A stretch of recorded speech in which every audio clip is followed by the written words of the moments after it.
After abandoning his daughter for 7 years, a father drives 12 hours to apologize, only to find her begging on a street corner for $47 to save her sick mother. The red light turned crimson, and Walker pressed the brake gently, his truck rolling to a quiet stop at the intersection. He had imagined this return 100 different ways during the 12-hour drive from Chicago. He had rehearsed apologies in the dark stretches of highway. He had practiced saying her name without his voice shaking. He had even planned the first sentence. I'm sorry. It sounded strong in his head, sounded brave, but nothing in his imagination prepared him for what he saw on that corner. A teenage girl stood near the curb, thin jacket pulled tight against the October wind. Her sneakers were worn. Her posture was straight, too straight for someone holding a small, torn piece of cardboard. 3 words were written in thick black marker. Please help us. Walker's eyes moved over her the way people look at strangers in difficult situations. Brief, uncomfortable, distant. Then something made him look again. It was the way she held herself. Not defeated, not broken, just tired and proud. Chin slightly lifted, shoulders steady. The light was still red. She shifted her weight and turned her face toward the line of cars. And the world inside Walker's chest collapsed. Those eyes, wide, curious. The same eyes that once stared up at him from a hospital blanket 7 years ago. The same eyes that used to search his face for approval. Lua, his daughter, not 7 anymore, not missing her front tooth. A teenager, older, taller, thinner, but unmistakably his. The apology he had practiced for 12 hours vanished. His throat closed. His hands tightened on the steering wheel as if the truck were the only thing keeping him upright. This can't be her. It can't be like this. But it was. She stepped closer to the cars, lifting the cardboard sign slightly. She did not look ashamed. She looked determined. How many days had she stood there like this? The red light seemed endless. Walker's heart pounded so loudly he could barely hear the traffic around him. 7 years of absence rushed through his mind in one crushing wave. Birthdays missed. Phone calls never made. Addresses never searched hard enough to find. And now this, his daughter, begging. For what? Food? Rent? Medicine? The light turned green behind him. A horn blared. The world expected him to move forward. But he could not. He pulled the truck to the side of the road, barely feeling his feet hit the pavement as he stepped out. The October air felt colder than it had a moment before. She noticed him walking toward her. For a second, she looked cautious, careful. She did not recognize him immediately. That hurt more than anything. He stopped a few feet away, afraid to step closer, afraid to breathe too loudly. Lois, he said, just her name. Her eyes narrowed slightly as memory searched her mind. Then something shifted in her expression. Recognition. Not warmth. Not anger. Recognition. I know who you are, she said quietly. Not dad. Not father. Just, I know who you are. And in that moment, Walker understood something brutal and undeniable. Time does not wait for apologies. The red light had turned green, but his past had finally caught up with him. 7 years earlier. Walker did not leave in anger. He left in hope. At least that is what he told himself. The construction offer in Charlotte came at the right time. Steady pay, overtime, a chance to get ahead. He stood in a small Richmond kitchen, keys in his hand, promising Denise it was temporary, promising Lois he would call every night, promising himself this was the responsible thing to do. I'll come back when I'm stable, he said. Stable. It sounded mature. It sounded practical. It sounded like a plan. He kissed the top of Lois's head that morning. She was 7, missing her front tooth, laughing about something small and unimportant. She did not understand distance yet. She thought 2 weeks felt. Oh, Walker believed he was leaving to become a better man. I just need time to fix myself, he thought as he drove away. The first few months he called often. He sent small gifts. He mailed birthday cards. He worked double shifts, telling himself the exhaustion was proof of love. But life in Charlotte moved fast. New crew, new routine, new distractions. One missed call became two. Two became a week. A week became silence he did not know how to break. Because the longer you wait, the heavier the call becomes. What do you say after you have already failed to call yesterday? He started sending money instead of words. Money felt easier, cleaner, less emotional. It felt like responsibility handled. But money cannot tuck a child into bed. Money cannot sit in the front row at a school play. Money cannot answer the quiet question a daughter asks at night. Why doesn't he come? A year passed. Then another. Charlotte became Pittsburgh. Pittsburgh became Chicago. Each move made it easier to pretend the past was simply far away, not abandoned. He told himself Lois was young, that she would adjust, that Denise was strong. Guilt became something he folded neatly and placed in the back of his mind. When it surfaced at birthday parties where fathers lifted their daughters high, or at the sound of a little girl's laughter in a grocery store, he swallowed it quickly. Because guilt is easier to silence than responsibility. Meanwhile, Lois grew. She learned to tie her own shoes without waiting for him to see.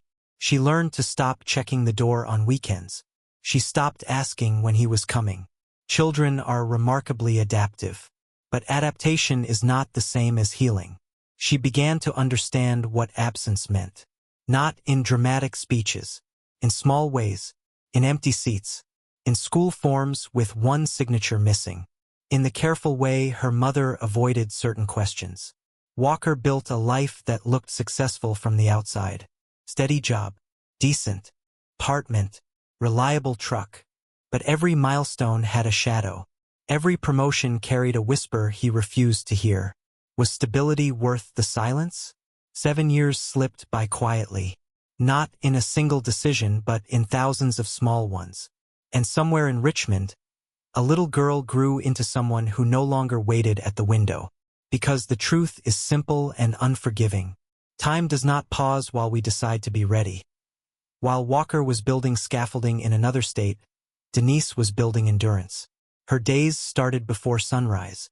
The alarm would ring at 5 a.m., and she would sit on the edge of the bed for a moment, gathering strength before her feet touched the floor. Coffee brewed in a small kitchen that had seen better days. Lunch packed, uniform pressed, smile practiced in the mirror. She waitressed during the day, balancing heavy trays with tired arms and heavier thoughts. At night, 3 evenings a week, she worked as a home health aide, bathing patients, lifting them, speaking gently to strangers whose bodies were failing.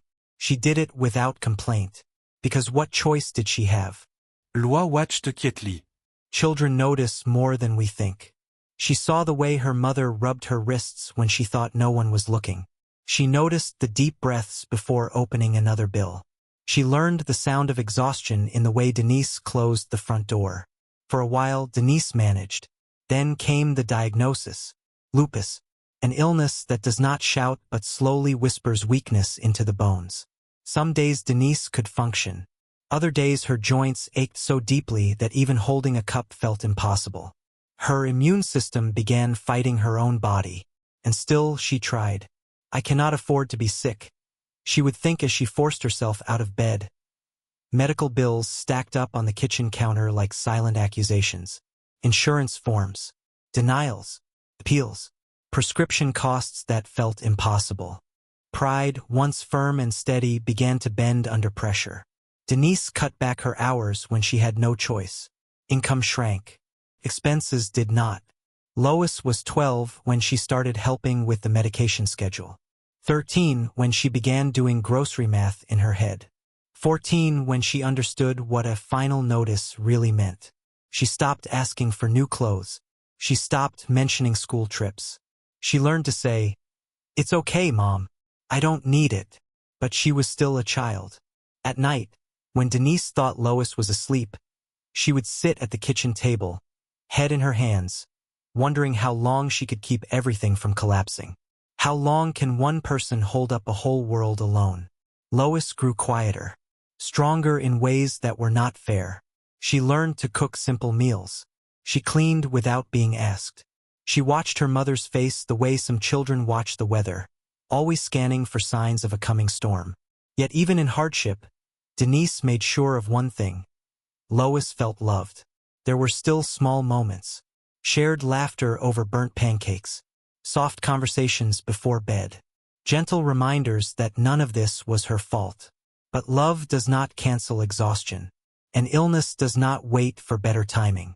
By the time help became necessary, Denise's pride had already been worn thin by survival. Accepting assistance from a church friend was not easy, but sometimes strength is not in standing alone. It is in admitting you cannot, because the quietest battles are often fought by the strongest women. The dream did not knock. It shattered him awake.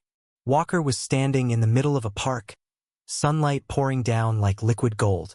In front of him, Lois was 7 years old again.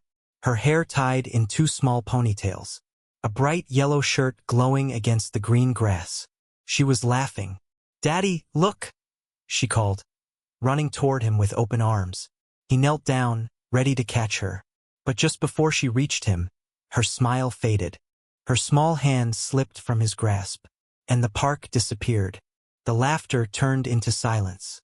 Walker jolted awake in his high-rise apartment in Chicago.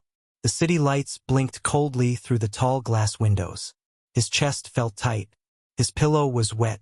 For a moment, he did not understand why he was crying. Then he did. Success had given him everything he once chased. Promotions, contracts, a polished office with his name on the door. The skyline outside his window stood like proof that he had made it. But what had it cost? He sat up slowly, pressing his palms against his eyes as if he could erase the image of that yellow shirt. 7 years old. That was the last age he clearly remembered her. Before the distance. Before the silence grew too wide to cross with pride alone. He reached for his phone on the nightstand. No missed calls. No messages. Just emptiness. How many birthdays had passed without him? How many school plays, scraped knees, quiet tears? He had told himself he was working for her. Building something stable. Something better. But in the quiet of that dark bedroom, the truth felt unbearable. I built everything, except a place in her life. The clock read 3:17 a.m. Walker stood and walked toward the window. Chicago stretched beneath him, bright, busy, alive. Yet he had never felt so alone. He thought of Denise, of the years she carried everything alone, of the excuses he made, of the apologies he rehearsed but never delivered. He had been running from guilt, from responsibility, from the pain of facing what he had abandoned. But the dream did not feel random, felt like a warning. A little girl in a yellow shirt, reaching for a father who was never fully there. Walker wiped his face, breathing deeply for the first time in months. This time he did not push the feeling away. This time he let it stay. He picked up his phone again, not to check emails, not to scroll through numbers that meant nothing, but to search for something he had avoided for years. Her name. For the first time, he stopped telling himself there would be a better moment. Because sometimes the hardest journey is not across states. It is back to the people you left behind. And success means nothing if you have no one left to share it with. Walker stepped out of his truck slowly, as if the ground beneath him might disappear. The traffic noise felt distant. The city around him continued moving, but his world had narrowed to a single sidewalk corner. Lois stood there with the cardboard sign still in her hands. The October wind lifted the edges of her hoodie. She did not look weak. She did not look dramatic. She looked steady, like someone who had learned not to expect help, but would accept it if it came. Walker took a few steps forward. His heart was beating so loudly he could hear it in his ears. This was the moment he had imagined for years. The apology, the tears, the embrace. But imagination had not prepared him for reality. Lois turned toward him fully now. Her eyes met his. There was no smile, no recognition at first, just caution. Walker opened his mouth. The words he had rehearsed rose to the surface. "I'm sorry." But she spoke first. "I know who you are." The sentence was calm, not loud, not angry, just certain. It hit him harder than any shout could have. Not Dad. Not where have you been. Just, I know who you are. 7 years condensed into 5 words. Walker felt his throat tighten. His hands trembled slightly at his sides. He had prepared for anger. He had prepared for tears. He had prepared for rejection. But not for recognition without warmth. She remembers me, and still stands there alone. For a moment, neither of them moved. The space between them felt heavier than miles. Lois adjusted the cardboard sign in her hands. She did not lower her eyes. She did not look for approval. She stood straight, as if she had learned that dignity matters even in difficult places. Walker noticed something else, her posture. Strong, guarded, resilient. She had grown up without him, and it showed in ways that could not be hidden. He wanted to rush forward and hug her, to close the distance instantly, to erase the years in one embrace. But he stopped himself, because this was not about what he wanted anymore. It was about what she needed. The light at the intersection changed. Cars moved again. Life continued as if nothing significant had happened. But everything had changed. Walker looked at his daughter standing on a street corner holding a sign that asked strangers for help. And in that quiet moment, he understood the cost of absence. He had driven 12 hours to apologize. Now he was standing in front of the person who mattered most, and realizing that some apologies cannot be spoken in one sentence. They must be lived. And sometimes, the hardest words to hear are the ones that remind you who you used to be. The silence between them did not last long. Lois adjusted the cardboard sign and spoke first, her voice steady, practical. "My mom is sick," she said. "She needs her prescription refilled. Costs $47. We ran out of groceries 2 days ago." There was no drama in her tone. No exageración. Just facts. Walker felt something tighten inside his chest. $47. A number so small, and yet so heavy. For a moment he could not speak. The realization pressed against him. While he had been living comfortably, his daughter had been counting coins. $47. And I wasn't there. He quickly reached into his wallet. "I have 300, he said softly. "Take all of it." He held the cash toward her, hands slightly shaking. Felt like the least he could do, like proof that he was serious. Lois looked at the money, then at him. She did not reach for it. "We don't need 300, she replied calmly. "We need 47, and maybe some groceries. Keep the rest." The refusal was gentle but firm. Walker froze. In that moment, something shifted inside him. He had expected desperation, gratitude, relief. Instead, he saw dignity. His daughter was standing on a street corner asking for help. Yet she refused more than she needed. She understood value. She understood limits. She understood responsibility. Where had she learned that strength?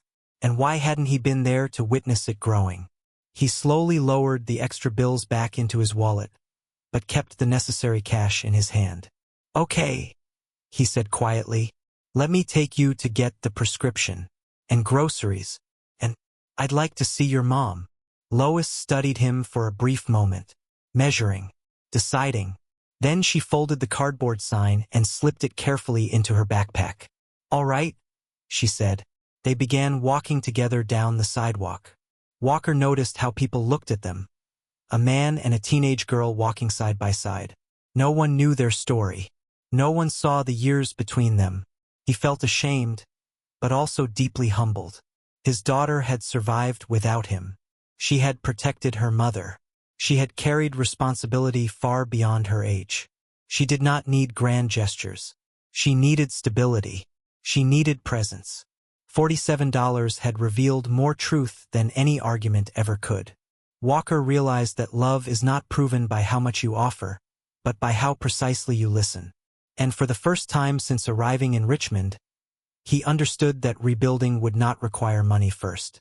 It would require consistency, honesty, and time, because sometimes the smallest number can expose the largest absence, and teach a father what real responsibility looks like.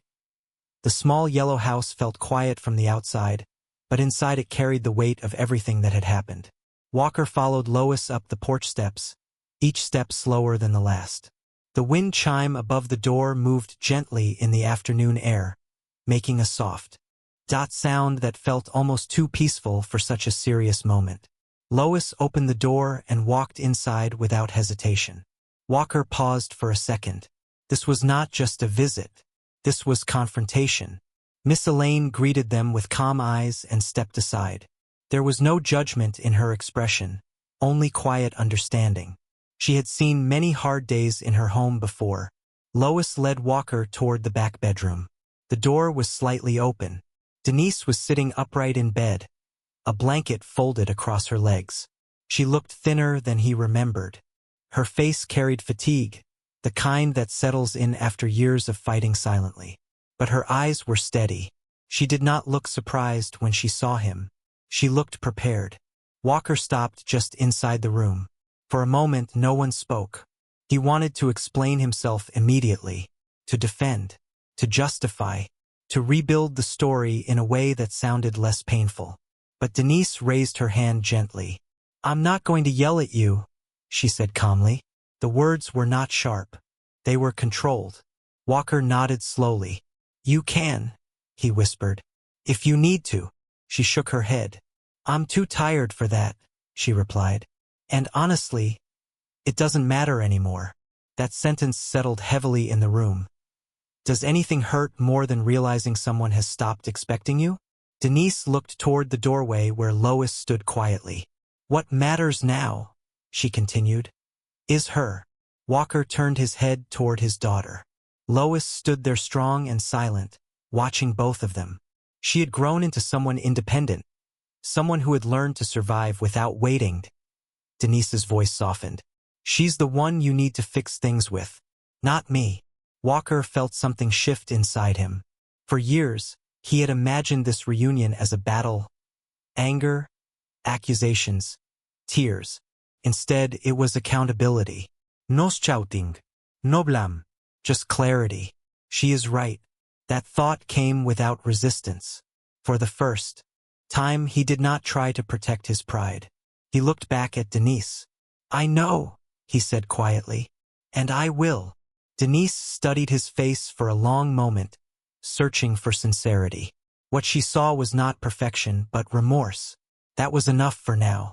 The air in the room felt lighter than before, not because the pain had disappeared, but because truth had finally entered it. Walker understood something important in that moment. Apologies mean little unless they are followed by action. And real healing begins when excuses stop speaking. As he stepped back into the hallway, he realized he was no longer trying to prove anything. He was finally ready to rebuild, slowly, honestly, and for the right reasons. Because sometimes the strongest thing a parent can do is accept responsibility without argument, and let their actions do the talking. Walker did not try to fix everything in 1 week. For the first time in his life, he understood that speed was not the answer. He moved back to Richmond quietly. No announcement, no dramatic speech. Just notice at his job in Chicago, paperwork signed, apartment packed, and a new beginning arranged near his daughter. He rented a modest place in the Fan District. Nothing impressive, nothing symbolic. Just a space close enough to show up. Because this time, showing up was the goal. The first few days were uncomfortable. Lois did not suddenly smile at him. She did not call him every day. She did not erase 7 years because he returned. And he did not expect her to. Instead, he began with small actions. Saturday mornings at the library. That was her idea. She loved books, and Walker understood that books would not pressure her. They would not ask emotional questions. They would simply sit quietly on shelves, waiting. At first, their trips were silent. She would walk ahead of him between the aisles, choosing novels and science books. He would sit nearby with his phone, pretending to read emails, but really just watching her from a distance. Just be here, he reminded himself. One Saturday, as they sat in the car outside the library, Lois mentioned something she had read about astronomy. Her voice was calm, thoughtful. She talked about stars and distance, about how light from space takes years to reach Earth. Walker listened carefully. For the first time, he did not interrupt. He did not try to explain. He did not try to overcompensate. He simply asked one question. What do you think about it? That was all. And slowly, very slowly, conversations began to grow. Small questions in the car. Shared silence that did not feel heavy. Occasional laughter when something unexpected happened during the drive. Trust did not return because he wanted it to. It returned because he repeated the effort. He started attending school meetings. He showed up on time. He remembered details. He followed through on promises, even the smallest ones. If he said he would be there, he was there. No excuses. No dilas. Lo notiste. She did not say much at first, but she stopped watching him with suspicion every second. She allowed him to stand closer. She allowed conversations to last longer. Healing is not loud. It is not dramatic. It happens in ordinary rooms, during ordinary drives, through ordinary consistency. One afternoon, after a library trip, Lois asked him about his childhood. The question was casual but meaningful. Walker answered honestly, not perfectly, but truthfully. And for the first time, the past did not feel like a weapon. Felt like a lesson. Trust grows when actions match words, not once, but again and again. Walker understood that rebuilding his relationship with his daughter would not take a grand gesture. It would take repetition. Because love, once broken, is restored not by promises, but by presence proven over time. It happened on an ordinary afternoon. Walker and Lois were driving home from the library. The traffic was slow, the sky soft with evening light. The car rolled to a stop at a red light on Broad Street. Inside the truck, the silence felt comfortable now. Not heavy, not tense, just calm. Lois was looking out the window, watching people cross the street. Then, without turning her head, she asked a question that stopped the air inside the vehicle. Why did you leave? No anger in her voice. No tears. Just a simple question. Walker's hands tightened slightly on the steering wheel. He had imagined this moment many times. He had prepared speeches in his mind. He had practiced explanations that sounded reasonable. But standing in that quiet car, none of those answers felt right. The light remained red. He took a slow breath. This was no longer about defending himself. This was about truth. I was scared, he said softly. Lois turned her head slightly, waiting. Walker continued, his voice steady but honest.